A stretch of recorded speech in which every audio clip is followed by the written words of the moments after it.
Why Mr. Cropper Changed His Mind. By Lucy Maud Montgomery.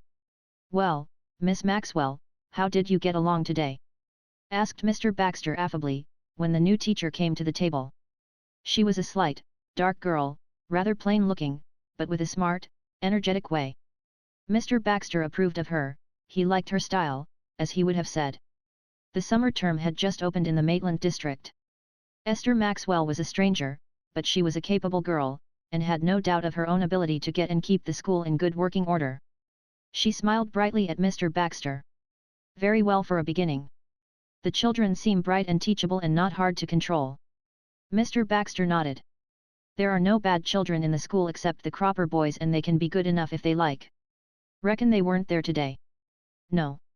Well, Miss Maxwell, I think it only fair to tell you that you may have trouble with those boys when they do come. Forewarned is forearmed, you know. Mr. Cropper was opposed to our hiring you. Not, of course, that he had any personal objection to you, but he is set against female teachers, and when a Cropper is set there is nothing on earth can change him. He says female teachers can't keep order. He's started in with a spite at you on general principles, and the boys know it. They know he'll back them up in secret, no matter what they do, just to prove his opinions. Cropper is sly and slippery, and it is hard to corner him. Are the boys big? Queried Esther anxiously. Yes. 13 and 14 and big for their age. You can't whip 'em, that is the trouble. A man might, but they'd twist you around their fingers. You'll have your hands full, I'm afraid. But maybe they'll behave all right after all. Mr. Baxter privately had no hope that they would, but Esther hoped for the best. She could not believe that Mr. Cropper would carry his prejudices into a personal application. This conviction was strengthened when he overtook her walking from school the next day and drove her home. He was a big, handsome man with a very suave, polite manner. He asked interestedly about her school and her work, hoped she was getting on well, and said he had 2 young rascals of his own to send soon. Esther felt relieved. She thought that Mr. Baxter had exaggerated matters a little. That plum tree of Mrs. Charlie's is loaded with fruit again this year, remarked Mr. Baxter at the tea table that evening. I came past it today on my way cross lots home from the woods. There will be bushels of plums on it. I don't suppose poor Mrs. Charlie will get one of them any more than she ever has, said Mrs. Baxter indignantly. It's a burning shame, that's what it is. I just wish she could catch the Croppers once. You haven't any proof that it is really them, Mary, objected her husband, and you shouldn't make reckless accusations before folks. I know very well it is them, retorted Mrs. Baxter, and so do you, Adoniram. And Mrs. Charlie knows it too, although she can't prove it, more's the pity. I don't say Isaac Cropper steals those plums with his own hands. But he knows who does, and the plums go into Mehitable Cropper's preserving kettle, there's nothing surer. You see, Miss Maxwell, it's this way, explained Mr. Baxter, turning to Esther. Mrs. Charlie Cropper's husband was Isaac's brother. They never got on well together, and when Charlie died there was a tremendous fuss about the property. Isaac acted mean and scandalous clear through, and public opinion has been down on him ever since. But Mrs. Charlie is a pretty smart woman, and he didn't get the better of her in everything. There was a strip of disputed land between the 2 farms, and she secured it. There's a big plum tree growing on it close to the line fence. It's the finest one in Maitland. But Mrs. Charlie never gets a plum from it. But what becomes of them? Asked Esther. They disappear, said Mr. Baxter, with a significant nod. When the plums are anything like ripe, Mrs. Charlie discovers someday that there isn't one left on the tree. She has never been able to get a scrap of proof as to who took them, or she'd make it hot for them. But nobody in Maitland has any doubt in his own mind that Isaac Cropper knows where those plums go. I don't think Mr. Cropper would steal, protested Esther. Well, he doesn't consider it stealing, you know. He claims the land and says the plums are his. I don't doubt that he is quite clear in his own mind that they are. And he does hate Mrs. Charlie. I'd give considerable to see the old sinner fairly caught, but he is too deep. I think Mr. Baxter is too hard on Mr. Cropper, said Esther to herself later on. He has probably some private prejudice against him. But a month later she had changed her opinion. During that time the Cropper boys had come to school. At first Esther had been inclined to like them. They were handsome lads, with the same smooth way that characterized their father, and seemed bright and intelligent. For a few days all went well, and Esther felt decidedly relieved. But before long a subtle spirit of insubordination began to make itself felt in the school. Esther found herself powerless to cope with it. The Croppers never openly defied her, but they did precisely as they pleased. The other pupils thought themselves at liberty to follow this example, and in a month's time poor Esther had completely lost control of her little kingdom. Some complaints were heard among the ratepayers and even Mr. Baxter looked dubious.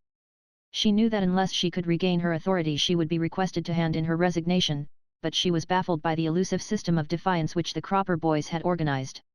One day she resolved to go to Mr. Cropper himself and appeal to his sense of justice, if he had any. It had been an especially hard day in school. When she had been absent at the noon hour all the desks in the schoolroom had been piled in a pyramid on the floor, books and slates interchanged, and various other pranks played. When questioned every pupil denied having done or helped to do it. Alfred and Bob Cropper looked her squarely in the eyes and declared their innocence in their usual gentlemanly fashion, yet Esther felt sure that they were the guilty ones. She also knew what exaggerated accounts of the affair would be taken home to Maitland tea tables, and she felt like sitting down to cry. But she did not.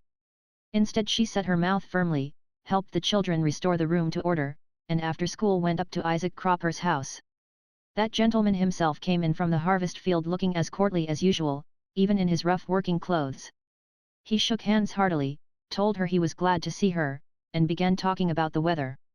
Esther was not to be turned from her object thus, although she felt her courage ebbing away from her as it always did in the presence of the Cropper imperviousness. "I have come up to see you about Alfred and Robert, Mr. Cropper," she said. "They are not behaving well in school." "Indeed?" Mr. Cropper's voice expressed bland surprise. "That is strange. As a rule I do not think Alfred and Robert have been troublesome to their teachers. What have they been doing now?" "They refuse to obey my orders," said Esther faintly. "Ah, well, Miss Maxwell, perhaps you will pardon my saying that a teacher should be able to enforce her orders. My boys are high-spirited fellows and need a strong, firm hand to restrain them. I have always said I considered it advisable to employ a male teacher in Maitland School. We should have better order. Not that I disapprove of you personally, far from it. I should be glad to see you succeed. But I have heard many complaints regarding the order in school at present." "I had no trouble until your boys came," retorted Esther, losing her temper a little, "and I believe that if you were willing to cooperate with me that I could govern them." "Well, you see," said Mr. Cropper easily, "when I send my boys to school I naturally expect that the teacher will be capable of doing the work she has been hired to do." "Then you refuse to help me?" said Esther in a trembling voice. "Why, my dear young lady, what can I do? Boys soon know when they can disobey a teacher with impunity. No doubt you will be able to secure a school easier to control and will do good work. But here, as I have already said, we need a firm hand at the helm." "But you are not going yet, Miss Maxwell? You need some refreshment after your long walk. Mrs. Cropper will bring you in something." "No, thank you," said poor Esther. She felt that she must get away at once or she would burst into heartsick tears under those steely, bland blue eyes. When she got home she shut herself up in her room and cried. There was nothing for her to do but resign, she thought dismally. On the following Saturday Esther went for an afternoon walk, carrying her kodak with her. It was a brilliantly fine autumn day and woods and fields were basking in a mellow haze. Esther went across lots to Mrs. Charlie Cropper's house, intending to make a call. But the house was locked up and evidently deserted, so she rambled past it to the back fields. Passing through a grove of maples she came out among leafy young saplings on the other side. Just beyond her, with its laden boughs hanging over the line fence, was the famous plum tree. Esther looked at it for a moment. Then an odd smile gleamed over her face and she lifted her kodak. Monday evening Esther called on Mr. Cropper again.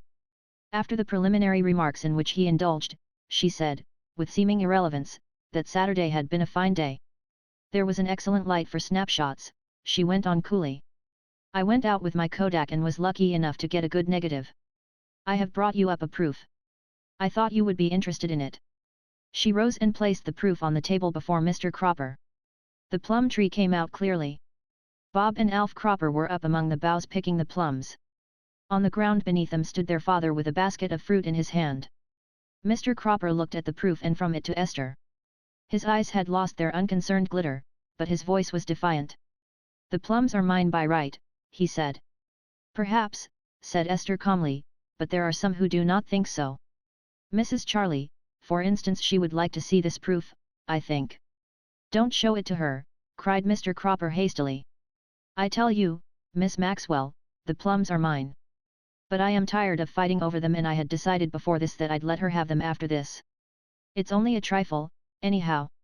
And about that little matter we were discussing the other night, Miss Maxwell. I have been thinking it over, and I admit I was somewhat unreasonable. I'll talk to Alfred and Robert and see what I can do. Very well, said Esther quietly. The matter of the plums isn't my business, and I don't wish to be involved in your family feuds, especially as you say that you mean to allow Mrs. Charlie to enjoy her own in future.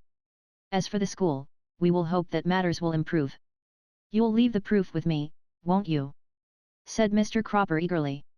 Oh, certainly, said Esther, smiling. I have the negative still, you know. From that time out the Cropper boys were models of good behavior, and the other turbulent spirits, having lost their leaders, were soon quelled. Complaint died away, and at the end of the term Esther was re-engaged. You seem to have won old Cropper over to your side entirely, Mr. Baxter told her that night. He said at the meeting today that you were the best teacher we had ever had and moved to raise your salary. I never knew Isaac Cropper to change his opinions so handsomely. Esther smiled. She knew it had taken a powerful lever to change Mr. Cropper's opinion, but she kept her own counsel.